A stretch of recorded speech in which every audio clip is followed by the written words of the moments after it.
In this video, we'll talk about the styling your Salesforce survey. So obviously you've got two types of survey here. You've got web survey, you've got email survey, either or. But the styling part really begins when you choose your theme. So I'm not going to worry about this here, but I will show you what sort of different attributes are available. First thing I want to talk about is the ability to choose your layout. If you look on the right hand side, we'll give you different layouts. All right. Then you've got captions. If you want to set up custom captions, you can do that here. If you want to set up your survey navigation, i.e. enable back and again button, you can do that as well. But just holding on to the styling standpoint is one of the things you want to, I guess, need to know is your style. So you can configure a new style layer importer here. Other than that, you want to talk about themes. So here you've got, you can choose your different theme, and that will go ahead and apply in here for you. Really cool. Now, besides the theme, another point that I want to talk about is, let's say if you have a text and you want to go ahead and style your text with a different color based, but that color is completely different to your theme, which is fine also. You can do that and we will obviously honor that within your survey. But the styling of everything else is on the style button here. Here you can choose different colors for the font that you want. You can choose different font family. You can choose the font size. You can go large, extra large. If you want to use an image, you can do that. You can also fill it in the background if you want.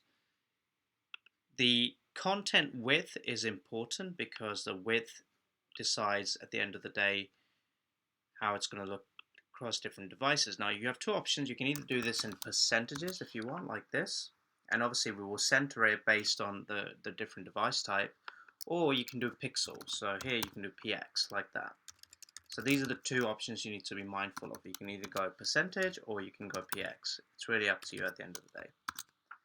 And then from there on, you've got start slide. You can use different images if you wish. And you can obviously decide if you want to contain, you want to cover, you want to repeat, you don't want to repeat. Lots of different options available here as well. And then you can adjust your image using the toggle here. Again, in the finish slide, you get the same option. You can choose your image in the finish slide. You can choose the color or the fill. For the questions, you can also change the different color as well. Start button, back button, next button, submit button. You got the color, the fill, the border. The progress, you can also change that as well. And then also if you want to change, let's say you got an image, you want to change the hover, background color, border, colors, all can be done from the buttons here. So that is really the main sort of point for styling in the web survey. And then also in the email survey, it is similar sort of pattern. However, obviously changes because we're just sending it to the email. So I'll show you here as well.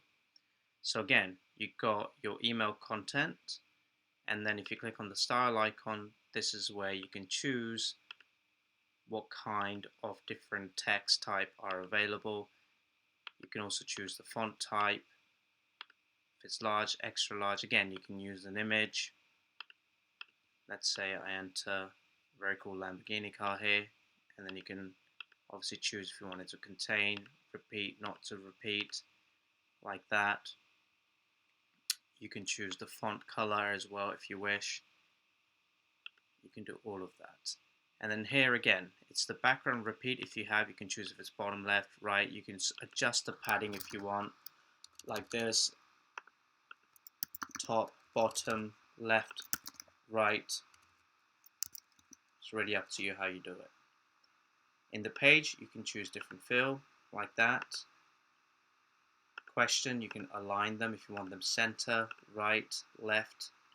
And then on the finish slide as well, you can specify the same thing over here too. And then obviously, when it comes to the theme, you can again choose different themes and we'll go ahead and apply them for you into your email template. So that's, in a nutshell, are the basics of styling. Again, there are two things you probably really want to access as a theme. You can do that by clicking here. And then all the other settings, you will click on your style icon, whether it's the web survey or the email survey, and you will go ahead and configure everything in there as well. And that's it.